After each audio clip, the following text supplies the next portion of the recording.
Yes,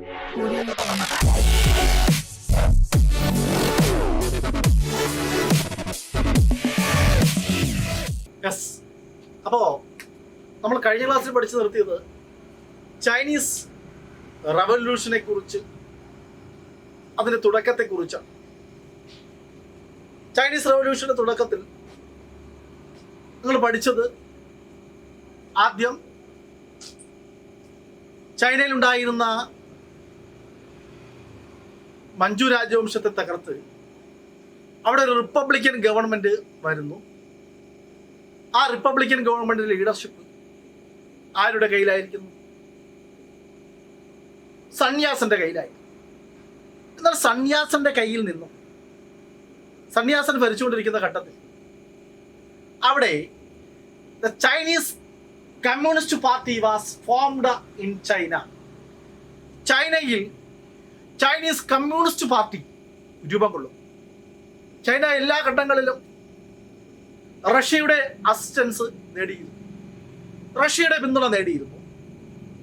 റഷ്യയുടെ സഹായത്താൽ China വളരെയധികം നേട്ടങ്ങൾ ചൈനയ്ക്ക് കൈവരിക്കാൻ വേണ്ടി കഴിഞ്ഞു.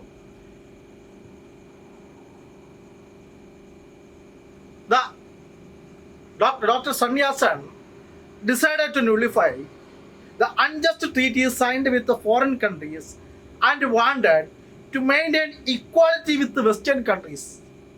പടിഞ്ഞാറൻ രാജ്യങ്ങളുമായി സാഹോദര്യം പുലർത്തുവാനും അൺജസ്റ്റ് ട്രീറ്റീസ്, ചില ഉടമ്പടികൾ, നീതിപൂർവമല്ലാത്ത കരാറുകൾ അവസാനിപ്പിക്കാൻ ഡോക്ടർ സന്യാസൻ തീരുമാനിച്ചു. അപ്പോൾ ചില കരാറുകൾ അവസാനിപ്പിക്കാൻ സന്യാസൻ തീരുമാനിക്കുന്നു.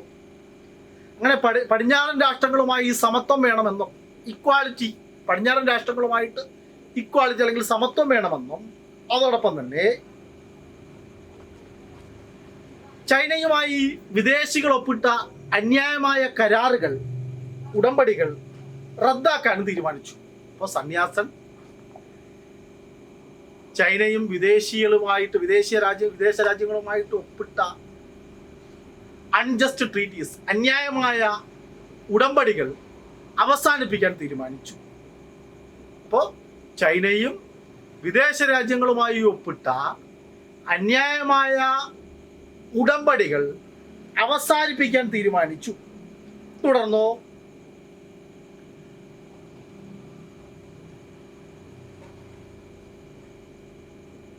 the Kuomintang Republic adopted measures for the progress of agriculture and industry. കാർഷിക മേഖലയ്ക്ക്, വ്യാവസായിക മേഖലയ്ക്ക് ഊന്നൽ നൽകി. അപ്പോൾ കുമിന്താങ് പാർട്ടി പ്രത്യേകിച്ച് സന്യാസന്റെ നേതൃത്വത്തിൽ കൃഷിക്കും വ്യവസായത്തിനും പ്രാധാന്യം കൊടുത്തു. അപ്പോൾ doctor Sun Yat sen gave importance to agriculture and industry. കൃഷിക്കും വ്യവസായത്തിനും പ്രാധാന്യം കൊടുത്തു. China received assistance from Russia in various fields and the Chinese Communist Party was formed. China പലതരത്തിലും റഷ്യയുടെ സഹായം തേടി. അങ്ങനെ ചൈനീസ് കമ്മ്യൂണിസ്റ്റ് പാർട്ടി എന്ന് പറയുന്ന ഒരു പാർട്ടി ചൈനയിൽ രൂപം കൊണ്ടു. ഇപ്പൊ ചൈനീസ് കമ്മ്യൂണിസ്റ്റ് പാർട്ടി രൂപം കൊണ്ടു. ചൈനീസ് കമ്മ്യൂണിസ്റ്റ് പാർട്ടി രൂപം കൊണ്ടതിന് ശേഷം റഷ്യ എല്ലാവിധത്തിലും ചൈനയെ സഹായിക്കാൻ തുടങ്ങി. തുടർന്ന് ചൈനീസ് കമ്മ്യൂണിസ്റ്റ് പാർട്ടിയും കുമിന്താങ് പാർട്ടിയും, കുമിന്താങ് റിപ്പബ്ലിക് ചൈന ഭരിച്ചുകൊണ്ടിരിക്കുന്ന കുമിന്താങ് പാർട്ടി, ഡോക്ടർ സന്യാസന്റെ പാർട്ടി, ഈ കുമിന്താങ് പാർട്ടിയും ചൈനീസ് കമ്മ്യൂണിസ്റ്റ് പാർട്ടിയും ഒരുമിച്ച് നിന്നുകൊണ്ട് ചൈനയുടെ പുരോഗതിക്ക് വേണ്ടിയിട്ട് പരിശ്രമിച്ചു. ഇപ്പൊ ചൈനയുടെ വളർച്ച മാത്രമായിരുന്നു ലക്ഷ്യം. അങ്ങനെ ചൈനീസ് കമ്മ്യൂണിസ്റ്റ് പാർട്ടിയും കുമിന്താങ് പാർട്ടിയും ഒരുമിച്ച് ചേർന്നുകൊണ്ട് ചൈനയുടെ വികസനത്തിനായിട്ട് പരിശ്രമിച്ചു. ആ ഘട്ടത്തിലാണ് ചൈനയുടെ റിപ്പബ്ലിക്കൻ ഗവൺമെന്റിനെ മുന്നിൽ നിന്ന് നയിച്ച ഡോക്ടർ സന്യാസന്റെ മരണം സംഭവിച്ചു. ഡോക്ടർ സന്യാസന്റെ മരണശേഷം സന്യാസന്റെ അധികാര കസേരയിൽ വന്നത് ചിയാങ് കൈഷക് ആയിരുന്നു. ചിയാങ് കൈഷക്. അപ്പോ കുമിന്താങ് പാർട്ടിയുടെ തന്നെ മറ്റൊരു നേതാവ്, അദ്ദേഹത്തിന്റെ പേര് ചിയാങ് കൈഷക് എന്നായി. അപ്പൊ കുമിന്താങ് പാർട്ടിയുടെ മറ്റൊരു നേതാവായ ചിയാങ് കൈഷക് അധികാരത്തിൽ വരുന്നു. അപ്പോ Chiang കൈഷക് became the head of the Republican following the death of Sun Yat-sen. This corporation was disturbed. ഈ സഹകരണം അവസാനിക്കുന്നു. ഇപ്പൊ ചൈനീസ് കമ്മ്യൂണിസ്റ്റ് പാർട്ടിയും റിപ്പബ്ലിക്കൻ പാർട്ടിയും ഒരുമിച്ച് ചേർന്നുകൊണ്ട്, കുമിന്താങ് പാർട്ടിയും ഒരുമിച്ച് ചേർന്നുകൊണ്ട് ചൈനയുടെ പുരോഗതിക്ക് വേണ്ടിയിട്ട് പരിശ്രമിച്ചു കൊണ്ടിരിക്കുമ്പോൾ സന്യാസൻ മരണപ്പെടുന്നു. സന്യാസന് ശേഷം അധികാരത്തിൽ വന്നത് ചിയാങ് കൈഷക് ആയിരുന്നു. ചിയാങ് കൈഷക് ഒരു പ്രത്യേക സ്വഭാവക്കാരനായി, കുമിന്താങ് പാർട്ടിയുടെ നേതാവായിരുന്നു എങ്കിൽ പോലും അദ്ദേഹം ഒരു പ്രത്യേക സ്വഭാവക്കാരനായിരുന്നു. അദ്ദേഹം വന്ന ഉടൻ തന്നെ കമ്മ്യൂണിസ്റ്റുകളുമായിട്ടുള്ള സഹകരണം അവസാനിപ്പിച്ചു. കാര്യം എന്താ? കമ്മ്യൂണിസ്റ്റുകളുമായിട്ടുള്ള സഹകരണം അവസാനിപ്പിക്കാൻ കാരണം എന്താ? അവർ മുന്നോട്ട് വയ്ക്കുന്ന ആശയം സോഷ്യലിസമാണ്. പക്ഷേ ചിയാങ് കൈഷക് മിലിറ്ററി ഓട്ടോക്രസി കൊണ്ടുവരാൻ പരിശ്രമിക്കുന്നു. ചൈനയിൽ സൈനിക സ്വേച്ഛാധിപത്യം, തനിക്ക് ഒറ്റയ്ക്ക് രാജ്യം ഭരിക്കണം. ചൈന ഭരിച്ചിരുന്ന പുതിയ ഗവൺമെന്റ്, ചൈനയിൽ അധികാരത്തിൽ വന്ന പുതിയ ഭരണകൂടം, ചിയാങ് കൈഷക്കിന്റെ ഭരണകൂടം, അവർ മിലിറ്ററി ഓട്ടോക്രസിക്ക് പ്രാധാന്യം കൊടുത്തു. Chiang Kai-shek asserted military autocracy in China. ചൈനയിൽ സൈനിക സ്വേച്ഛാധിപത്യം അവസാനിപ്പിക്കുന്നു, കമ്മ്യൂണിസ്റ്റുകളുമായിട്ടുള്ള സഹകരണം അവസാനിപ്പിക്കുന്നു, എന്നിട്ട് സൈനിക സ്വേച്ഛാധിപത്യം ആരംഭിക്കുന്നു. ചൈനയിലെ കമ്മ്യൂണിസ്റ്റുകളുമായിട്ടുള്ള സഹകരണം അവസാനിപ്പിക്കുന്നു. He gave opportunity for foreign powers including America to freely interfere in China. America ഉൾപ്പെടെയുള്ള വിദേശ രാജ്യങ്ങൾക്ക് ചൈനയിൽ സ്വന്തമായി ഇടപെടാനുള്ള അധികാരം കൊടുത്തു. അമേരിക്കയ്ക്ക് മാത്രമല്ല, എല്ലാ രാജ്യങ്ങൾക്കും പഴയതുപോലെ തന്നെ ചൈനയിലേക്ക് ഇഷ്ടമുള്ളതുപോലെ വരാം, കച്ചവടം നടത്താം. അങ്ങനെ ചൈനയെ വീണ്ടും വിദേശ ശക്തികൾക്ക് അടിയറവ് വച്ച ഒരു ഭരണാധികാരിയായിരുന്നു അധികാരത്തിൽ വന്ന ചിയാങ് കൈഷക്. അപ്പോ സന്യാസന്റെ ഭരണശേഷം അധികാരത്തിൽ വന്ന ചിയാങ് കൈഷക് അവിടെ സൈനിക സ്വേച്ഛാധിപത്യം ആരംഭിക്കുന്നുണ്ട്. സൈനിക സ്വേച്ഛാധിപത്യം മാത്രമല്ല, he gave importance to foreign powers including America to interfere in China. America ഉൾപ്പെടെയുള്ള വിദേശ രാജ്യങ്ങൾക്ക് ചൈനയിൽ ഇടപെടാൻ അവസരം കൊടുത്തു. And did not cooperate with communist. പിന്നെയോ കമ്മ്യൂണിസ്റ്റുകളുമായി സഹകരിച്ചതുമില്ല. അപ്പൊ കമ്മ്യൂണിസ്റ്റുകളുമായി സഹകരിച്ചതുമില്ല. എല്ലാ വിദേശ ശക്തികൾക്കും ചൈനയിൽ ഇടപെടാൻ അവസരം കൊടുക്കുകയാണ് ഈ പറയുന്ന ചിയാങ് കൈഷക് ചെയ്തത്. Coal and iron industries, banking and foreign trade were all controlled by foreign countries. പിന്നെയോ കോൾ ആൻഡ് അയൺ ഇൻഡസ്ട്രീസ്, ഇരുമ്പുരുക്ക വ്യവസായശാലകളിലും അതോടൊപ്പം തന്നെ ബാങ്കിങ് മേഖലകളിലും, ഇപ്പൊ ധനകാര്യ സ്ഥാപനങ്ങൾ, ബാങ്ക് ഉൾപ്പെടെയുള്ള ധനകാര്യ സ്ഥാപനങ്ങളിലും ഫോറിൻ ട്രേഡ്, വിദേശ വാണിജ്യങ്ങളെയെല്ലാം ആർക്ക് നിയന്ത്രിക്കാൻ? വിദേശികൾക്ക് നിയന്ത്രിക്കാനുള്ള അവകാശം കൊടുക്കുകയാണ് അദ്ദേഹം ചെയ്തത്. അപ്പോ coal and iron industries, banking and foreign trade were all controlled by foreign countries. എല്ലാം വിദേശ ശക്തികൾ നിയന്ത്രിച്ചു. ഇരുമ്പുരുക്ക് വ്യവസായശാലകൾ, ബാങ്കുകൾ നിയന്ത്രിച്ചു. ഇപ്പൊ ഇരുമ്പുരുക്ക് വ്യവസായശാലകൾ, ബാങ്കുകൾ, അതോടൊപ്പം തന്നെ ഫോറിൻ ട്രേഡ്, വിദേശ വാണിജ്യം എല്ലാത്തിനെയും നിയന്ത്രിച്ചിരുന്നത് ആരായിരുന്നു? വിദേശ ശക്തികളായിരുന്നു. അങ്ങനെ വിദേശ ശക്തികൾക്ക് എല്ലാ രൂപത്തിലും ചൈനയിൽ ഇടപെടാനുള്ള അനുമതി കൊടുക്കുകയാണ് ആരും ചെയ്തത്? ചൈനയില് പുതിയ ഭരണകൂടം ചെയ്തു. പിന്നെയോ കമ്മ്യൂണിസ്റ്റുകളുമായി സഹകരിച്ചില്ല. ഭരണത്തിൽ നിന്നും എല്ലാത്തിൽ നിന്നും കമ്മ്യൂണിസ്റ്റുകളെ മാറ്റി നിർത്തി. The communists protested against this policy of Chiang Kai-shek. Chiang കൈഷക്കിന്റെ ഈ നടപടി ജനവിരുദ്ധമായ നടപടി, ജനാധിപത്യ വിരുദ്ധമായ നടപടി, സ്വേച്ഛാധിപത്യ നടപടി, ചിയാങ് കൈഷക്കിന്റെ സ്വേച്ഛാധിപത്യവും ജനാധിപത്യ വിരുദ്ധവും ജനവിരുദ്ധവുമായിട്ടുള്ള ഈ നടപടികൾക്കെതിരെ പ്രതികരിക്കാൻ കമ്മ്യൂണിസ്റ്റുകൾ മുന്നോട്ട് പോകുന്നു. ആരുടെ നേതൃത്വത്തിൽ? ചൈനീസ് കമ്മ്യൂണിസ്റ്റ് പാർട്ടിയുടെ നേതൃത്വത്തിൽ. ചൈനീസ് കമ്മ്യൂണിസ്റ്റ് പാർട്ടി ചൈനയിൽ ശക്തി പ്രാപിക്കുകയും ചൈനീസ് കമ്മ്യൂണിസ്റ്റ് പാർട്ടികളുടെ നേതൃത്വത്തിൽ ഒരു പുതിയ വിപ്ലവത്തിന് തുടക്കം കുറിക്കുന്നു. അങ്ങനെ the communists protested against the policy of Chiang കൈഷക്. അങ്ങനെ വിദേശ ശക്തികൾക്ക് എല്ലാ തരത്തിലുമുള്ള അധികാരങ്ങൾ കൊടുക്കുന്ന ചിയാങ് കൈഷക്കിന്റെ നടപടിക്കെതിരെ കമ്മ്യൂണിസ്റ്റുകൾ രംഗത്ത് വരുന്നു. The communists protested against the policy of Chiang Kai-shek.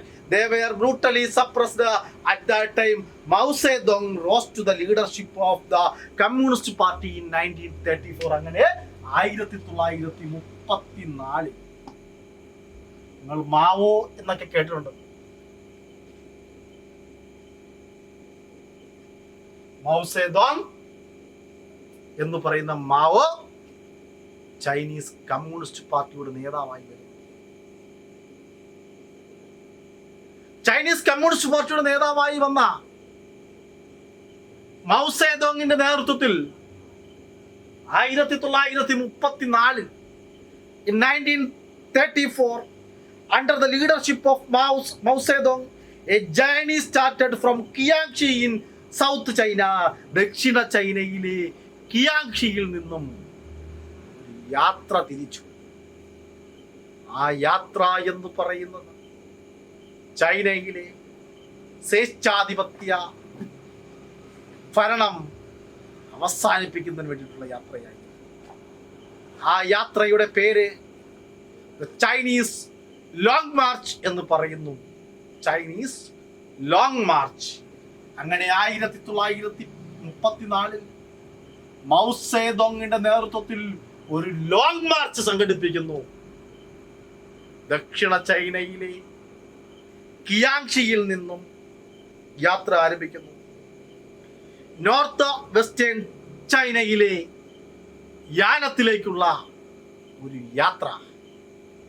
അപ്പോ ദക്ഷിണ ചൈനയിലെ കിയാങ്ഷിയിൽ നിന്നും നോർത്ത് വെസ്റ്റേൺ ചൈനയിലെ യാനത്തിലേക്കുള്ള ഒരു യാത്ര, അതിനെയാണ് ലോങ് മാർച്ച് എന്ന് പറയുന്നത്. ആ ലോങ് മാർച്ച് ചൈനീസ് വിപ്ലവ ചരിത്രത്തിൽ, ലോക വിപ്ലവ ചരിത്രത്തിലെ ഒരു നാഴികക്കല്ലായിരുന്നു ലോങ് മാർച്ച് എന്ന് പറയുന്നത്. ലോങ് മാർച്ച് വളരെ പ്രധാനപ്പെട്ട ഒരു ചോദ്യമാണ്. ലോങ് മാർച്ച്, മാവോയുടെ ലോങ് മാർച്ച് 1934 തുടങ്ങി.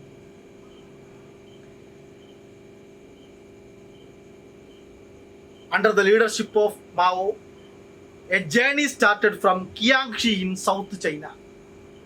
സൗത്ത് ചൈനയിലെ കിയാങ്ഷിയിൽ നിന്നും യാത്ര തുടരുന്നു. The adventurous trip ended at Yanam in north western China. ദക്ഷിണ പടിഞ്ഞാറൻ ചൈനയിലെ യാനത്തില് ആ യാത്ര അവസാനിക്കുന്നു. അപ്പൊ ദക്ഷിണ ചൈനയിൽ നിന്നും അതോടൊപ്പം തന്നെ നോർത്ത് വെസ്റ്റേൺ വടക്ക് പടിഞ്ഞാറൻ പ്രദേശമായിട്ടുള്ള യാനനിലേക്ക് നടത്തിയ ആ യാത്ര, അതാണ് ലോങ് മാർച്ച് എന്ന് പറയുന്നത്. ദ അഡ്വഞ്ചറസ് ട്രിപ്പ്, സാഹസികമായ യാത്ര. ഒരുപാട് പുഴകൾ കടന്നു, ഒരുപാട് മലകൾ താണ്ടി, ഒരുപാട് നഗരങ്ങൾ താണ്ടി, ഒരുപാട് കൃഷിയിടങ്ങൾ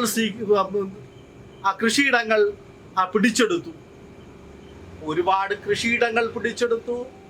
ഒരുപാട് മലകൾ താണ്ടി, ഒരുപാട് പുഴകൾ താണ്ടി വരുന്ന ഒരു മാർച്ച്, അതിനെയാണ് ചൈനീസ് ലോങ് മാർച്ച് എന്ന് പറയുന്നത്.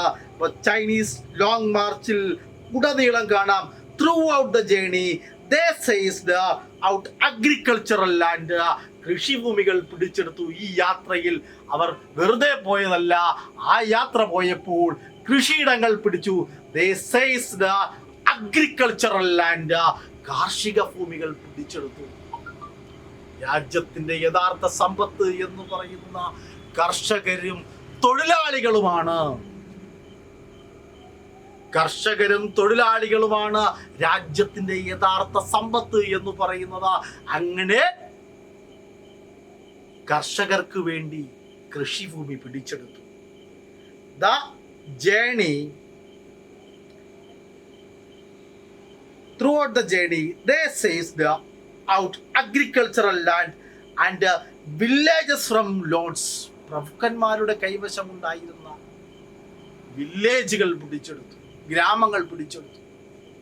പ്രഭുക്കന്മാരുടെ കയ്യിലുണ്ടായിരുന്ന വില്ലേജുകൾ പിടിച്ചെടുത്തു, കൃഷിഭൂമി പിടിച്ചെടുത്തു. പിന്നെയോ and distributed them among the farmers. എന്നിട്ടോ ഇത് കർഷകർക്ക് വിതരണം ചെയ്തു. അപ്പോൾ ഒരുപാട് മലനിരകളും പുഴകളും താണ്ടി വരുന്ന യാത്രയിൽ കൂടി ഒരുപാട് വില്ലേജുകളും അതോടൊപ്പം തന്നെ ഒരുപാട് കൃഷിഭൂമികളും പിടിച്ചെടുത്തിട്ട് കമ്മ്യൂണിസ്റ്റുകാർ അവന്റെ കുടുംബത്തിലേക്കോ മറ്റോ അല്ല പോയത്. ആ കൃഷിഭൂമികളും അവർ പിടിച്ചെടുത്ത ഉൽപ്പന്നങ്ങളും എല്ലാം ലാൻഡ്ലെസ് പേഴ്സൺസിന് ഡിസ്ട്രിബ്യൂട്ട് ചെയ്തു. ചൈനയിലെ കമ്മ്യൂണിസ്റ്റ് ഭൂമിയില്ലാത്ത കർഷകന് വിതരണം ചെയ്തു. യഥാർത്ഥ ഭൂമിയുടെ ഉടമസ്ഥന്മാർ കർഷകരാണ്.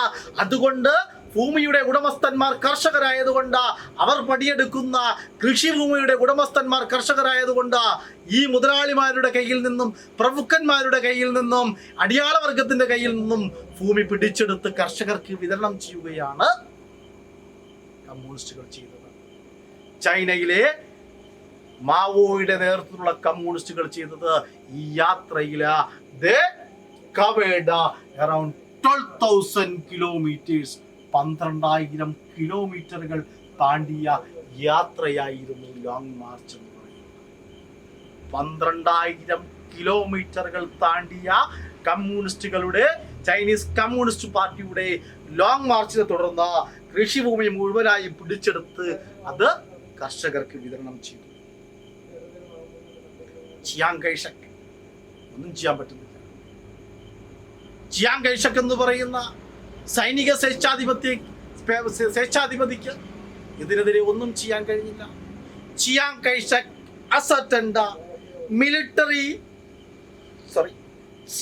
Chiang കൈഷക് had to seek political asylum in Taiwan. അദ്ദേഹം ഒളിച്ചോടി.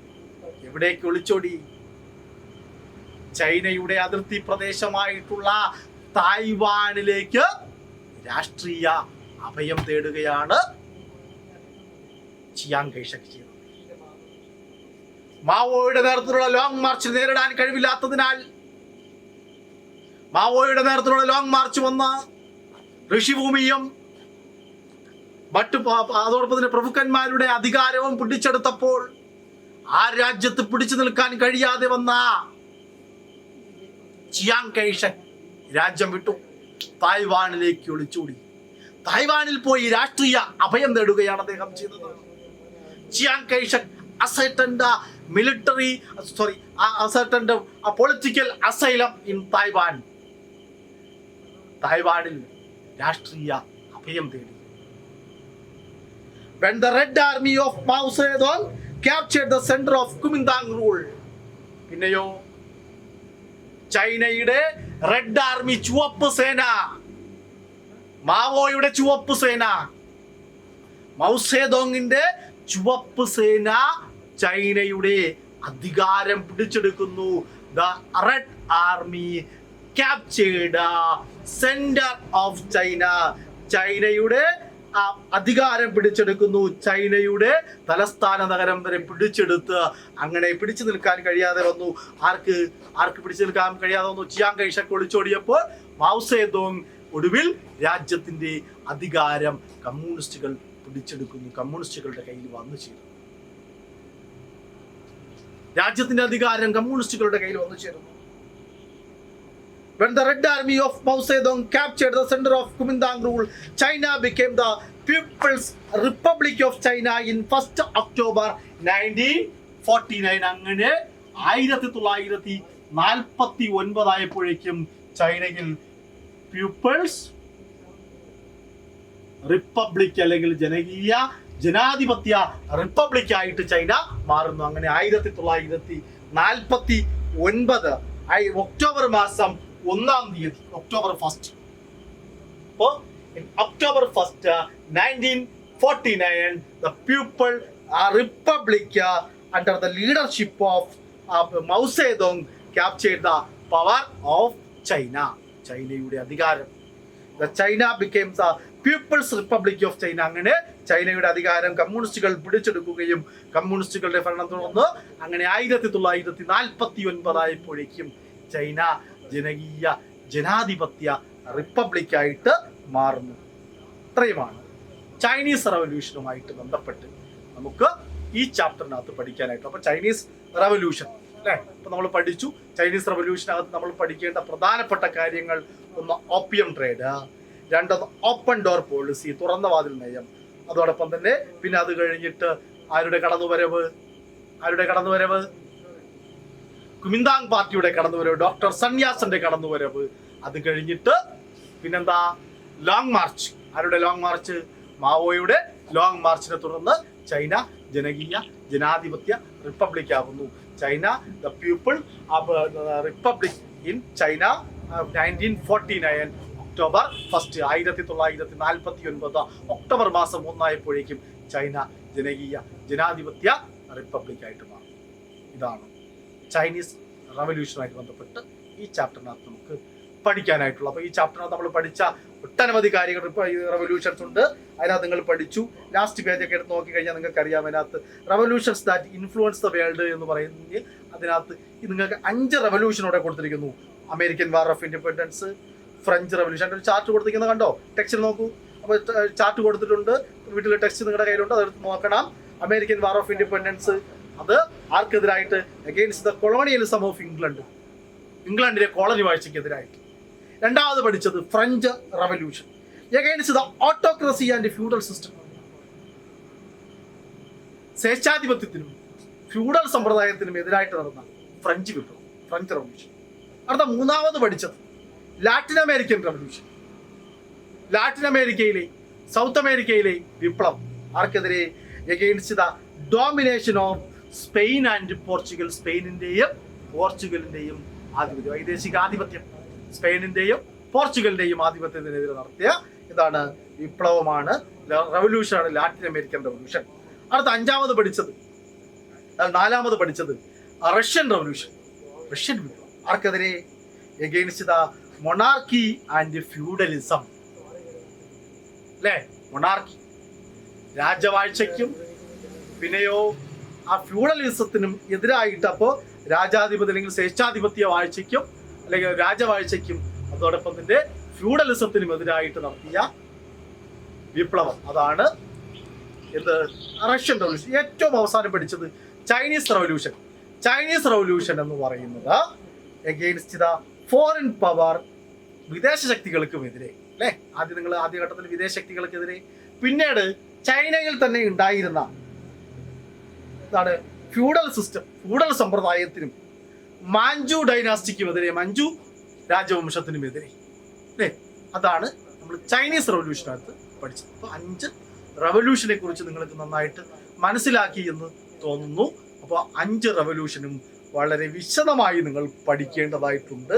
പരീക്ഷയ്ക്ക് ഞാൻ തുടക്കത്തിലേ പറഞ്ഞതാണ്, ഇതിലുള്ള ഒരു റവല്യൂഷൻ ഷുവറായിട്ട് എക്സാമിന് ചോദിക്കും. അപ്പോൾ അതുകൊണ്ട് നന്നായിട്ട് പഠിക്കുക.